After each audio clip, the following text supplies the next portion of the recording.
Tonight, we have the candidates running for the Upcountry seat on the Maui County Council. This race takes on a wide range of issues, from whether cockfighting should be legalized to a jurisdiction battle over the GMO moratorium.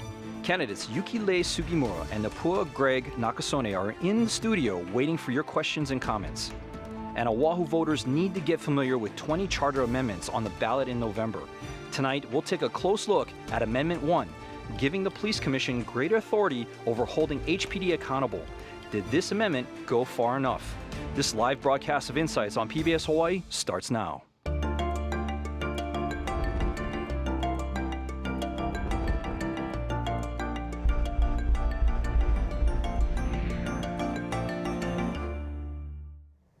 Aloha and welcome to Insights on PBS Hawaii. I'm Mahealani Richardson. Water rights, affordable housing, and GMOs. For the two Maui County Council candidates from the Upcountry District, these issues are front and center. Coming up, we'll hear each candidate's plans to address these and other important issues for Maui County residents. And then we'll talk about Honolulu Charter Amendment 1, which gives the Police Commission the power to dismiss or suspend the police chief for any reason. It also grants the commission additional powers to investigate officer misconduct. We look forward to your participation in tonight's show. You can email, call, or tweet your questions and comments. And then you'll find a live stream of this program at pbshawaii.org. Don't forget to call in your questions early for the candidates for Maui County Council, since it'll be featured only during the first half of the program. And prior to tonight's show, there was a random drawing that determined the seating order and the order that we'll use throughout the program. Now to the nonpartisan candidates from the Maui County Council Upcountry District. Napua Greig-Nakasone is a cultural specialist and kumu hula. She's also the owner of Pihana Productions LLC, a record company. Ms. Greig-Nakasone has served on the boards of the Waiahuli Hawaiian Homesteaders Association, the Maui Nui Botanical Gardens, and was a commissioner at large for the State Land Use Commission from 2010 to 2013.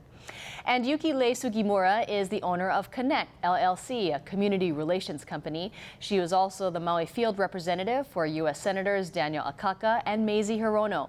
Ms. Sugimura was a member of the Maui County Charter Commission from 2011 to 2012 and currently serves as a board member with the Nisei Veterans Memorial Center and the Maui Memorial Medical Center Foundation.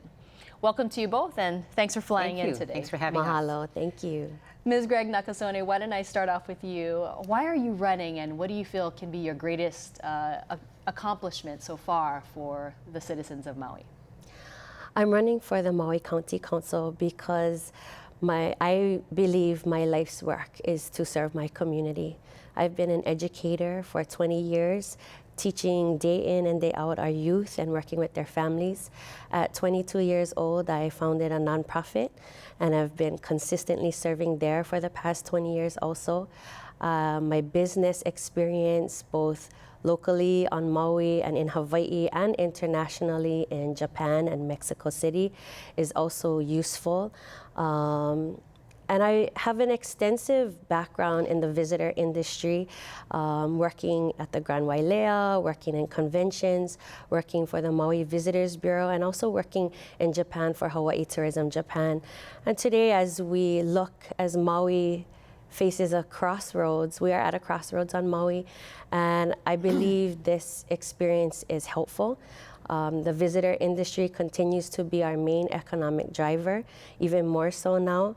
And I believe I can offer a very diverse skill set to the office. And for those reasons, I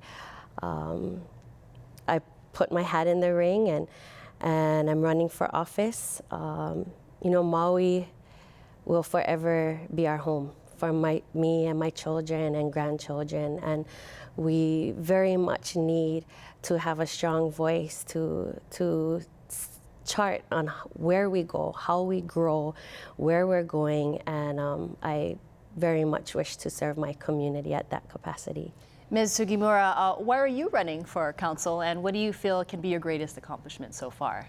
So running for this office is not something new to me. I have been involved in government and politics really for a lifetime. My very beginnings of this came with Pandi Okuuchi, who was really a person who opened many doors and bridged the state and Maui together. Actually in the 1970s, I first had my experience with that. And through the years, I have 15 years of government experience already with the county. I worked in the county council. I've worked with Mayor Apana, as well as U.S. Senator Akaka and Mazie Hirono as staff persons. So I come with 15 years of work experience in government and how to bridge communities and government together. Over the years, I've done projects. When I was with the Office of Economic Development with the county, my project area was Wailuku Town, and I ended up doing all small towns in Maui County and became like the small town coordinator for that period, and developed projects which later became things like the restoration of the EL Theater, which is our historic theater in town, as well as we took a plan off the shelves, which was the Market Street beautification plan, and we took it to the community and we made that happen. And later, after it became, when Obama says we wanted to have projects that are ready to build. During that time of the recession, we took that project and we actually did the Market Street beautification plan. So I think my greatest strength is to be able to take an idea, bring the community together, and put all the partners together so we can build business, economic development. I love doing that, which is kind of a natural for me. And I think that I can bring to the table the ability to bring people together to talk, hear the community.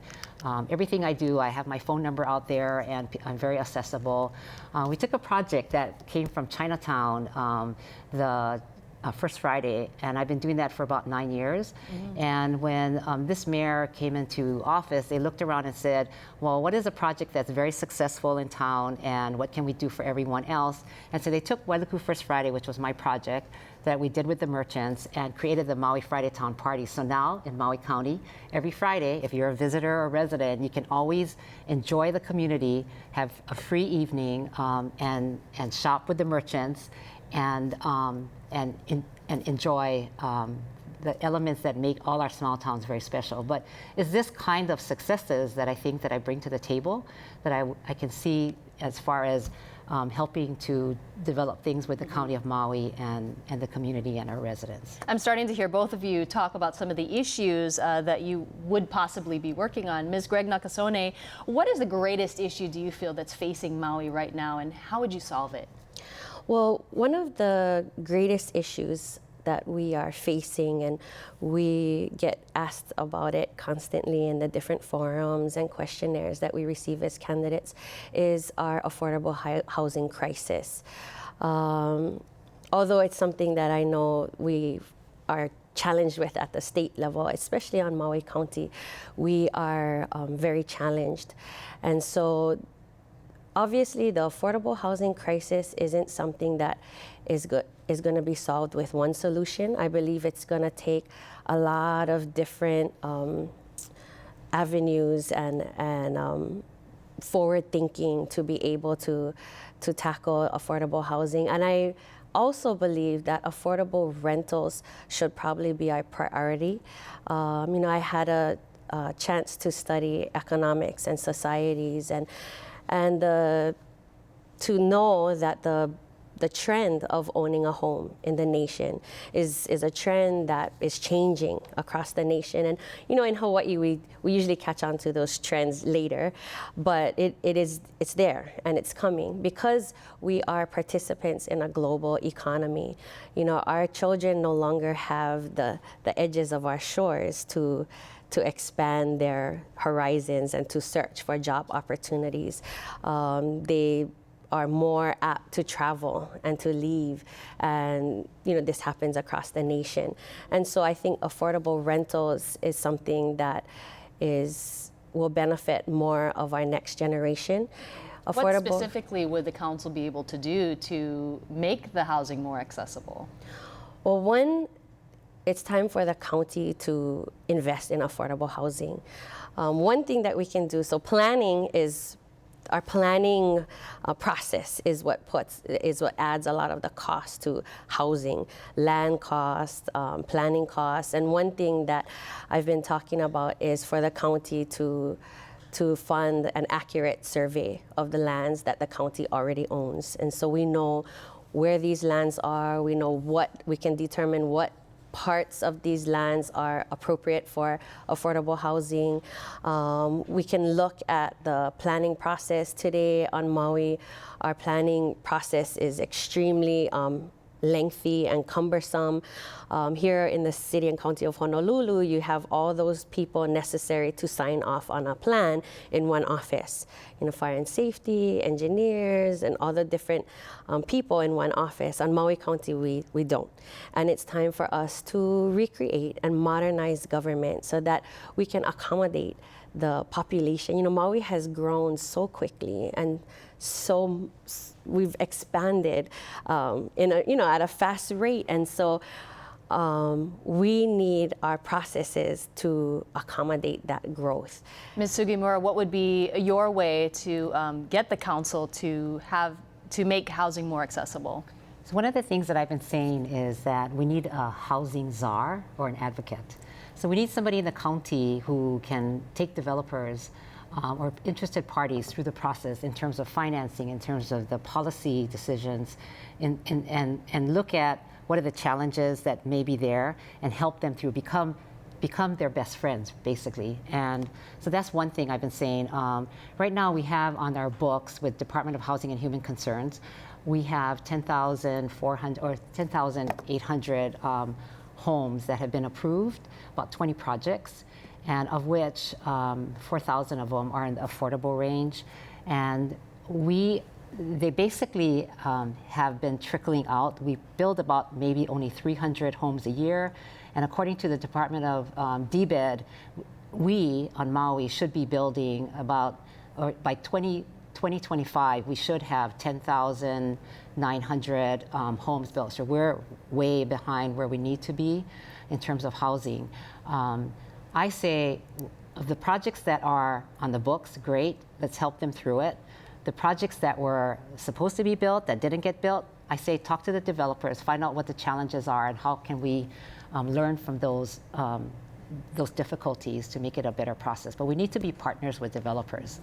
Let's talk about sugar and an incredible loss for the Maui County community with the demise of HCNS. Mm-hmm. What do you think should be done with the agricultural lands moving forward from now? So HCNS land there's 36,000 acres of land, of which 27,000 are in important ag lands, which is a designation which keeps them in ag. So that's good. In January, when HCNS announced that they were going to be closing down or gradually closing down HCNS business by the end of the year, there's a huge concern about what's going to happen with the land, and there was a initiative of people trying to figure out what to do. And A&B, what they're trying to do, HCNS, is really take care of their 670 employees who are gradually transitioning out. So by the end of the year, that's happening, and they're taking really good care of their employees.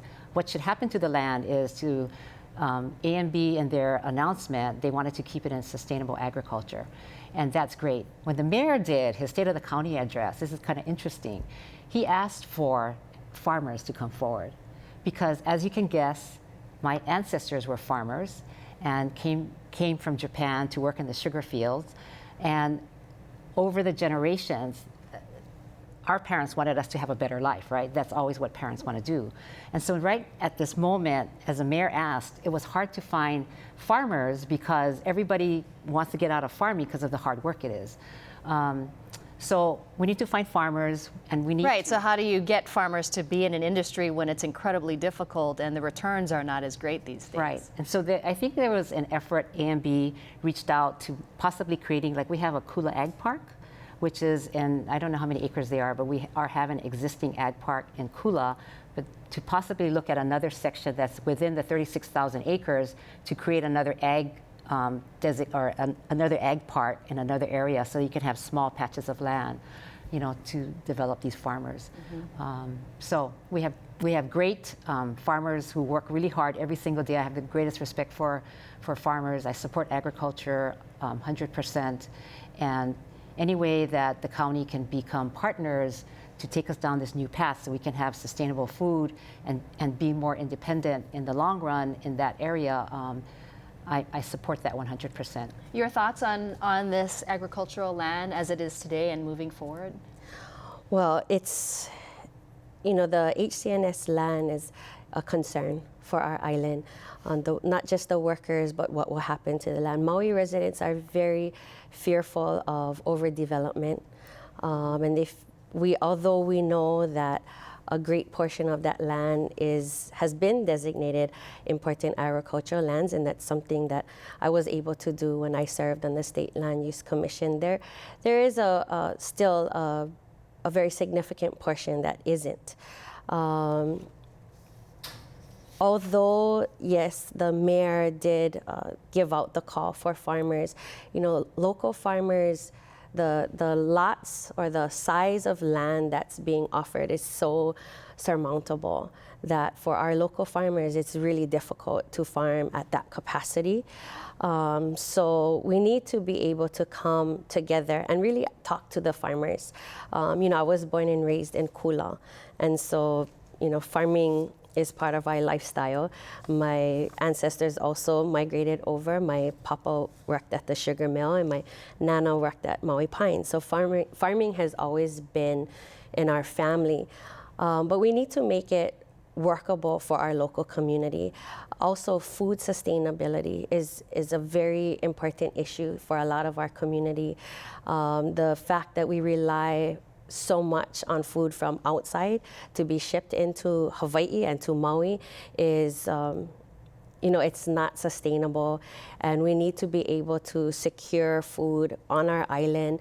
We see what happens when shipping strikes happen, when disasters happen, and we'd like to, and the trend of agriculture in the world, I've been able to work in Japan and Mexico City, and the trend of agriculture all over the world is to be able to buy local and be able to partake in the produce that's grown right there in your backyard. And so we need to be able to foster and support all kinds of ag, and protect everybody's right to be able to do that. One issue that goes hand in hand with agriculture is water. And actually several of the questions that we're getting tonight are about where both of you stand on the issue of water rights. And specifically, one caller wants to know, what's the status of allowing more water meters for people with no water meter yet? Why don't you take a stab at that, Ms. Sure. Sugimura? So that's a hot issue for Upcountry, basically. We're always on water rationing, and that water is hot. So right now we have a water meter list, which you may have read about. There's 1,800 people on the water meter list, which was stopped at a certain point. The Department of Water Supply, Dave Taylor, who's our director, opened up the water meter list and said, okay, we're going to start going from number 1 down to 1,800, right?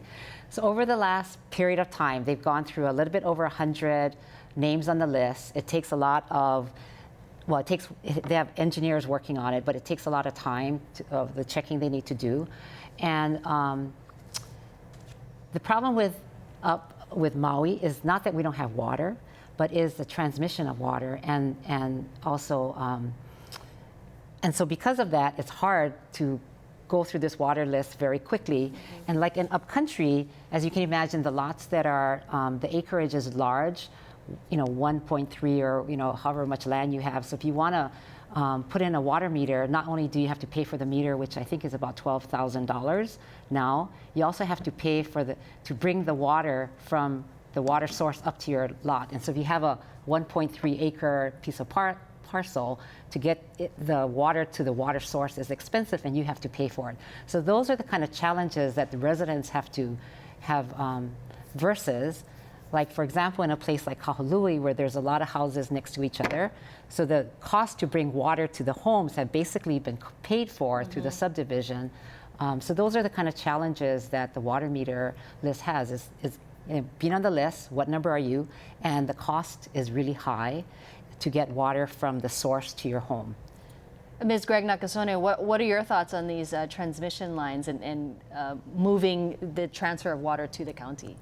We have quite a few challenges. In the first, I think, is our funding to the water department. We have one engineer working on the upcountry water meter list. And presently, we have 5 vacancies for engineers for that department.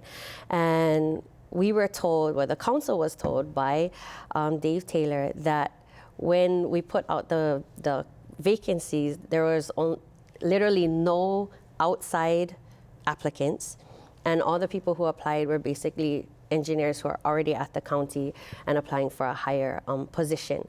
So one, that tells me that we're not offering a competitive salary or benefits package that we should be to attract the talent that we want to attract at the county. And another thing that we need to look at is the manner in which we move through the water meter list. Currently, we move through the water meter list in order. So if you're applicant number 1 and you live on this street, and applicant number 56 and 108 also live on the street, we can't bring we can't bring the infrastructure to them.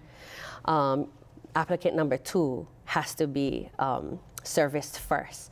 And so I think that adds to the time that it takes for our people to get serviced upcountry.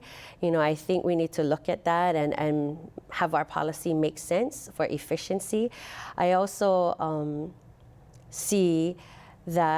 believe that family subdivisions need to be given first priorities. In Upcountry Maui, there are generations of families who have family lots that have been waiting forever on the list. And I believe those family lots should get those water meters first, because that also assists us with our affordable housing crisis. You know, if those families are able to get the meter and build on their existing family lot, then we'll also be able to accommodate our community that way.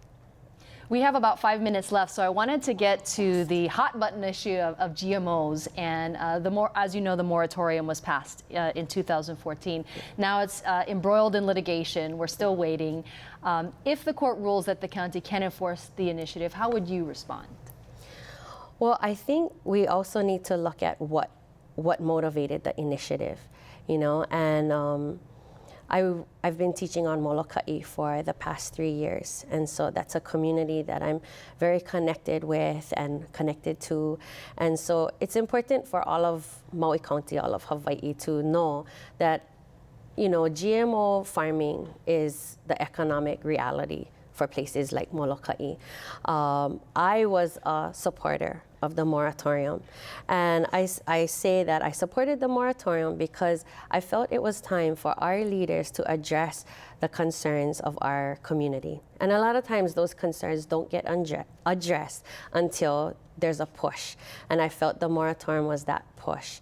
I think if we, you know, it was extremely disappointing to a whole half of our community that although the moratorium did pass and it is held up in litigation, still the concerns aren't being addressed. And I think if we do that, if we as leaders address the environmental, address the economic long-term concern for ag, address health, address all those things, labeling, adequate buffer zones, if we show our community that we are listening, that their voices are being heard, then we no longer have to talk of the threat of employment, because the community will see that we are taking all of those things into concern and we're addressing our community. You know, we cannot just, it's easy to listen and talk with and work with the people you agree with. You know, it takes an effective leader to work with people that you may not have the same views with, and to figure out how do we work together to forge solutions, because we really need to.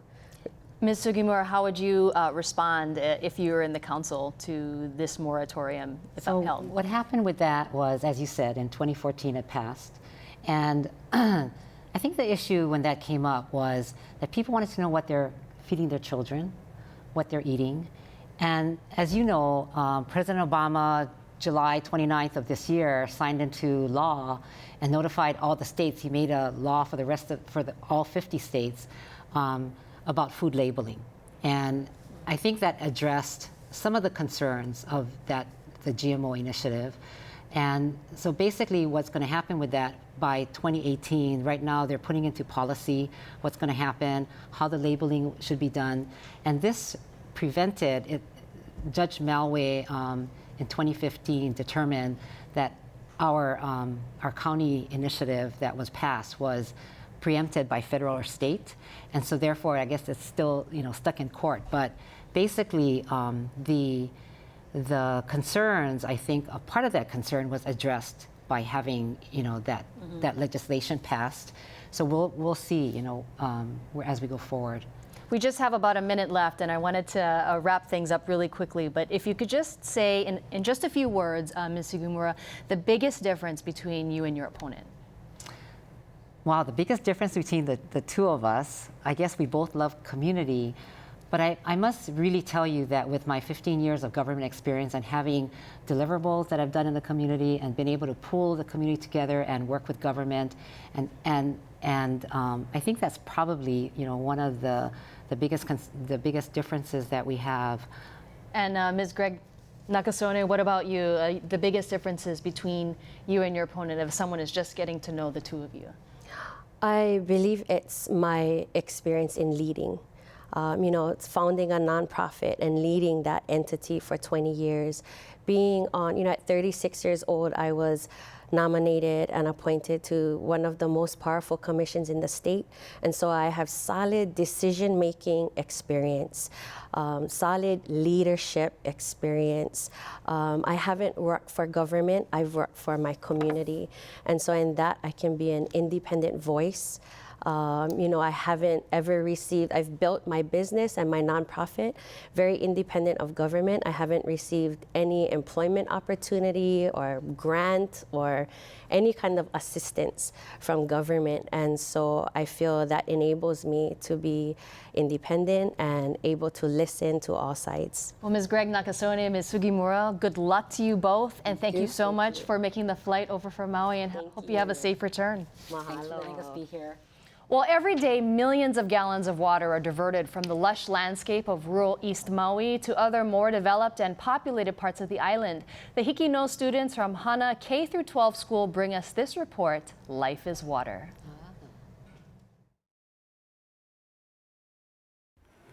He ui, he ni nau, e ui akua nau ya oi, ai I hea ka vai a kai. According to Ali Murakami, litigation director for the Native Hawaiian Legal Corporation, an average of 166 million gallons of water is being diverted from East Maui every day to the more populated and developed parts of this island for their drinking and irrigating purposes. The loss of valuable water creates a problem for the people of East Maui. Many of them depend on the water for their livelihood. When I was a kid, I would help my mom and dad in the tar patch. I had to go and pull the taro, cut the taro, cook it, clean it, and pound it. Having that responsibility made me feel good inside. We would play on the banks, there's banks around the tar patches, and then we would run, and I would just jump into the tar patch, just jump into the mud, and it was a lot of fun. If you think about water and what it does to the land, it gives life to the land, and that's what Kane does. And so if we don't have that water and we don't have that reproduction, then there's no life. So it's very, very important to Hawaiian culture.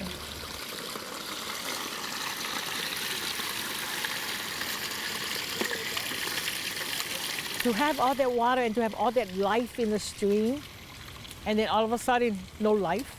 Because before it was like we would catch goldfish or opu, opai, and then when all the water was taken and depleted from the river, we didn't have any more. Water flowing to the ocean is very important. That's like an estuary where the where the freshwater meets the ocean is where all the fish come to breed, because all the river brings down all the nutrients that feeds the limu. So that starts the whole cycle of life for the ocean.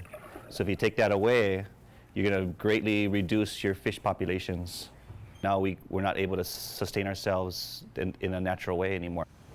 What would make me happy is when I stand on the lookout and see all the taro open, the taro patches, the way it used to be. So right now it's all grass. So, but I'd be really happy if somebody opened it. The people of East Maui have hope for the future, but where will they be without the most basic element of life? Like their ancestors, the question is still being asked, where are the waters of Kane? This is Jorah Tolentino Smith for Hana K-12 School for Hikino. And welcome back. Our discussion now turns to Honolulu City Charter Amendment Number 1, which would expand the authority of the Police Commission. Tonight's guests are Commissioner Kevin Mulligan, who serves as the Vice Chair of the Honolulu Charter Commission. Mr. Mulligan worked at the Hawaii Government Employees Association as union agent and legislative specialist for more than 20 years and has also served on as staff as members to the Hawaii State Legislature and California Assembly. Mr. Mulligan is a former member of the Makali Mo'ili'ili Neighborhood Board. Nick Shagnon teaches classes in criminology, sociology, and women's studies at UH Manoa. His research focuses on news media and the politics of criminal justice. In addition to publishing academic journals, Mr. Shagnon has written pieces on police reform for the Star Advertiser, Civil Beat, and Kaleo. And Aaron Hunger is a doctoral researcher at UH Manoa's Political Science and Women's Studies departments. Mr. Hunger has assisted the Charter Commission by providing his expertise and testimony on ways of increasing police accountability through the use of the Honolulu Police Commission. And thank you to you all for joining us tonight. Why don't I start off with you, Mr. Mulligan? Why don't you explain, first of all, what does the amendment do?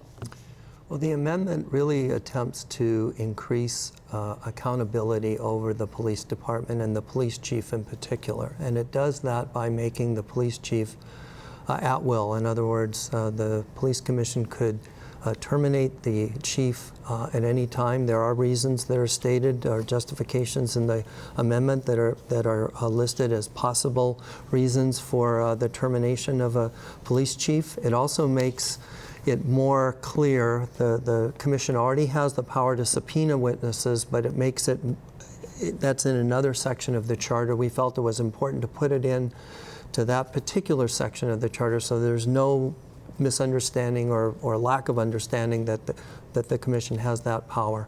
And the other thing that it does is that if the police commission investigates a case and makes recommendations to the chief and the chief disagrees with it, the chief is obligated to respond to the commission in writing. That is being done now as a matter of practice, but it is not a requirement. And so the commission felt that these are necessary reforms to bring greater accountability and transparency to the police department.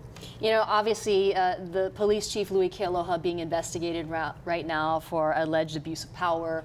Was this specific amendment because of that investigation, or were there other investigations like the police beating of Sergeant Cachola or other specific cases that possibly led to this amendment?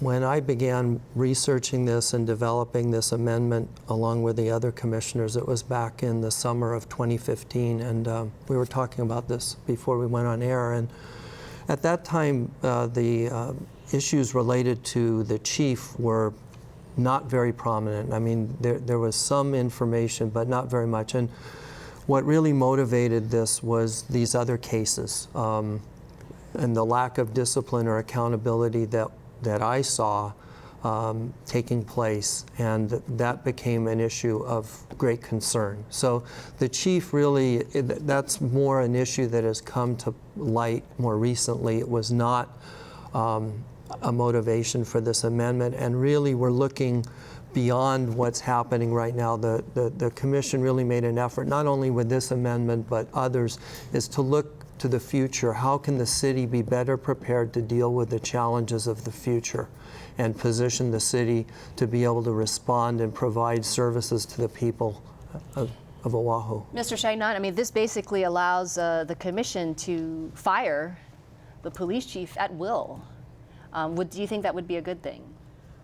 Yeah, well, first of all, the other option possibly is having the mayor have the sole discretion about this, and that makes it the police chief more vulnerable. At least, ideally, with the police commission, you have a cross-section of the community who makes that decision. And right now, the term, the standard for firing him is it's an extremely high bar, and it's a very vague term. Kevin, you probably Gross maladministration. Gross maladministration. So this is a solid step towards police reform. In terms of, let's say, firing a police chief right now, how would that be done? What's the process? Well, the police commission would have to take the action, and it is a high bar. I think, if the chief were indicted, I'm not sure what he would do, but to my memory, there haven't been any dismissals of police chiefs. They've retired or resigned, so I'm not really sure. I mean, the commission would have to take that action. It's would be pretty unprecedented. Mr. Hunger, where do you stand on the amendment? And you actually were a part of some of the inner workings regarding the amendment. So the way that I came about being on the amendment project was I was approached by Representative Thielen at the point where public input was being accepted to the Charter Commission. And her office asked if, since I had been investigating Honolulu Police's accountability and oversight systems for 7 years, if I could provide her office with some recommendations on ways that the Charter could be strengthened when it came to accountability. And again, this was not because of the chief at this point. There were some other issues that had been prominent in the media, one of which was Johnny Helms, which was a singer from Hawaii who ended up receiving a settlement by the city of $67,500 for police misconduct or settlement that dealt with misconduct. But this was only after the police commission had heard the entire case and recommended that these officers be dismissed from the force and that brutality charges and civil rights charges be filed against them, only to have the department's management say that the officers had done nothing wrong and that they were in fact dismissing the recommendation of the commission. As a former police officer, this was troubling in that it presented the first real piece of evidence where the police were not accountable to any outside oversight instrument. And my recommendation at that time to Representative Thielen was to somehow allow the police commission to begin taking on that role of the outside accountability mechanism. And so we gave 3 very focused recommendations to the Charter Commission to mull over, one of which was the one that we're discussing today, which shifts the way that the chief is hired and fired by the commission. Another one that was not and did not make the ballot dealt with some sort of background qualifications for the commission. And the mayor's last 2 appointments have sort of made that a reality without having to go through a charter amendment. The 2 appointments that he's recently made has these type of qualifications that understand criminal justice and some of the nuances that are involved with overseeing a government power like police and ensuring that those qualifications are well represented when they deal with personnel or some type of civilian complaint with police. So this is just happening. What is the makeup of the commission now in terms of the members, and what is it looking like as we go through these changes? Well, I think what Aaron talked about is that the recent appointments by the mayor are, from my standpoint, very encouraging. Loretta Sheehan has experience as a prosecutor, and then retired Justice Levinson. I think that's what we're looking for is people with experience, legal background, and certainly Ms. Sheehan has experience with criminal prosecution, and So I think having that type of background is very helpful. I think you want a cross-section of the community. You don't necessarily want only people that have legal or law enforcement experience, but I think you want to make sure there are at least some commissioners that have that type of understanding and experience. We've got a couple of questions from our viewers, and they're both related. One person wants to know, how does the police union feel about this amendment? And is there any concern that the police chief could be overly vulnerable? I know Shopo has spoken out about that. Mr. Shagnon, do you want to comment on that? Yeah, so Shopo is opposed to the amendment because they feel like it makes the police chief too vulnerable, having him as an at-will employee. Other department heads are at-will employees. Other police chiefs are at-will employees. In the state of Hawaii. In the state of Hawaii and in other states as well. And this is kind of a larger pattern of behavior with Shopo, though. They've been kind of obstructionist when it comes to police reform. They've essentially opposed every reform effort that's happened. Anything that threatens the political power of police organizations, they seem to disagree with. Well, but we have to be fair and understand that Shopo is the organization whose job it is to defend police officers when they are accused of wrongdoing. Including the police chief? Including the police? Well, no. No, not the police chief. They don't represent, the police chief or any manager. Clear, they don't represent the police chief. Because they need to be But it sounds like they do by taking a stance in this particular issue. And it's their job to represent the police as long as they're doing their job and serving the public. And when they're interfering with reform that ensures that the police serve the public, then they're stepping outside of their bounds. You have to understand they can't represent the chief because Shopo is the one who defends officers when the chief, who's supposed to represent the people and the department itself, are investigating the officers. Right. And so Shopo is the organization that ensures that those officers that go out every day have representation and have protection so that they too can go out and do their job and feel secure that they're not going to be persecuted by the public, that there is some checks and balances in the way of making sure that police are represented too.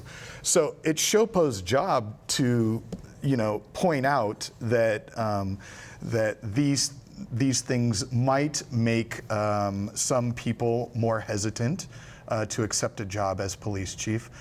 But in Hawaii, they're saying it's already a long and arduous process to even find a police chief, a qualified one. And it should be. Yeah, and it should be. And I would say that there are probably. Would you agree that they're, as Mr. Shagnon said, that Shopo's being obstructionist in regards to this amendment and other issues? I don't know if they're being obstructionist. That might be a bit too strong, but I know that they are opposed to this, and they have expressed at the commission that they feel that it will reduce the pool of applicants that would apply for the police chief. I don't really know if that's true, but I think if somebody's going to assume the office of chief of police, then they have to accept the fact that they're at will. They're not like a civil service employee who's protected. I mean, I think that just comes with the territory. So, I think the pros of this amendment far outweigh any of the negatives that Shopo may feel about the amendment, with all due respect to Shopo. Well, what are the qualifications to become a police commissioner? Well, I think Aaron talked about that. There aren't any specifically, and that was something that was discussed, and certainly it got a lot of discussion. I mean, it was very contentious back and forth, but we felt that it was more important to focus on one thing at this time, and there had been such a lot of work done to make this charter amendment a reality. So did you have to make concessions to move it forward? I don't think so. I think basically the amendment pretty much stood the test of time from when it was introduced. I mean, there were some minor changes, but nothing really that was substantive or of a major substantive change. And whether or not the qualifications for police commissioners should be put into the charter, I think that's something that the future charter commissions or the city council can introduce and make changes. I don't know whether that's really, I mean, if the mayor does the job of selecting a cross-section of the community, I mean, at least in theory, you should get good commissioners. I mean, it's an important job. It's really an important job. And I think this goes to one of the questions that you asked before. What is the composition of the current commission, and sort of who are these people? And that's a valid question, and sort of the question that the community grapples with is nobody knows who these people are, and yet it is such an important tool for the community to be able to go and use and see as, look, if I have a problem with the police, these are the very people that I should be turning to. And the fact that nobody even knows who these people were until it became a point of contention is really something that we need to work on in the community. And so right now the commission was composed of 7 individuals. They were all very distinguished business people, and this has sort of been the composition of the police commission since the very first police commission. It has been very prominent business people within Honolulu that have been appointed by the mayor's office, and they have to meet certain qualifications within the mayor's guidelines. But so long as they meet those qualifications, they can be appointed by the mayor. Currently, I know that there's some prominent people that own some hotels, Carpenters Union president, president of Screen Actors Guild, I believe, is part of it. But there was nobody that was a judge or a lawyer or a criminal justice professor or ex-police officer, anybody that knew the nuances of what police managers would need to deal with. What they're actually doing out in the field. And one of the key roles of the police commission is to annually review the policies and procedures of the police department. And that's very difficult. If you're asking people who are not really involved with the nuances of criminal justice to decipher the policy that these officers are going to have to go out and implement. So the fact that the mayor did choose 2 recent appointees, one of which is confirmed already, Ms. Sheehan, who does have those qualifications, is a very hopeful solution as these amendments go on to into the voters' decision-making hands. Mr. Shangnan, do you agree with that? Yeah, the new appointments are definitely a step in the right direction. Loretta Sheehan has already shown that she's a pretty aggressive advocate, questioning the chief about a lot of the problems. Justice Levinson has a record of advocacy on the bench in making tough decisions, citing in cases of marriage equality. And I mean, I guess one of the questions we need to ask is about the timing of the appointments, and wonder if they'll continue after the election. Because it seems like perhaps the timing has something to do with political vulnerability. I hope that the next appointments are people with There's the a proper limit. skill set. They have what is their term limit? Aaron, you probably know this It's 4 years. I'm 4 years. I'm not sure. Another thing that we had discussed on the amendment was an adjustment to the idea of term limits. But we felt that because there was a stagnation between the appointments, in other words, not all of the commissioners get reappointed once a mayor comes in, which is what happens in some other cities, some other prominent cities, where the mayor has the ability to replace almost an entire commission or fire an entire commission. Here, the charter only allows the mayor to appoint a certain number of commissioners within their term.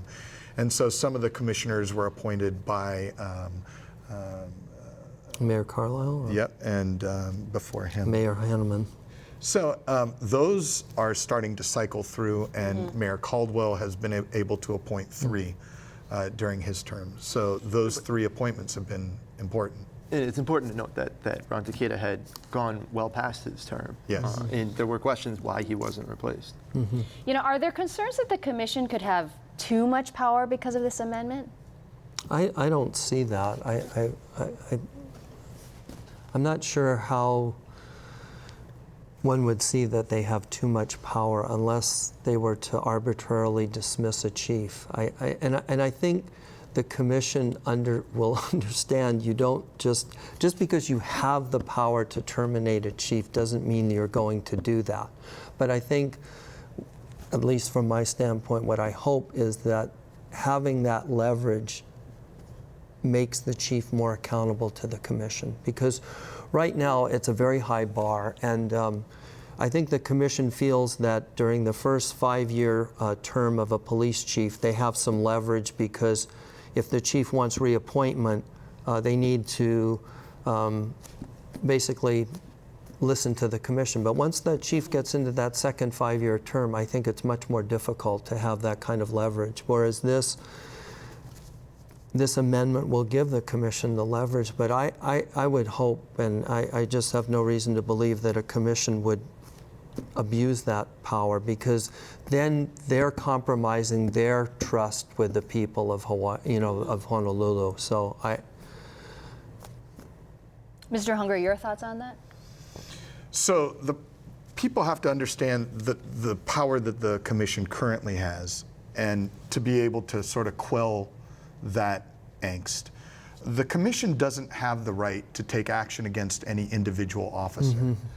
They can't interfere with the daily operations of the police department.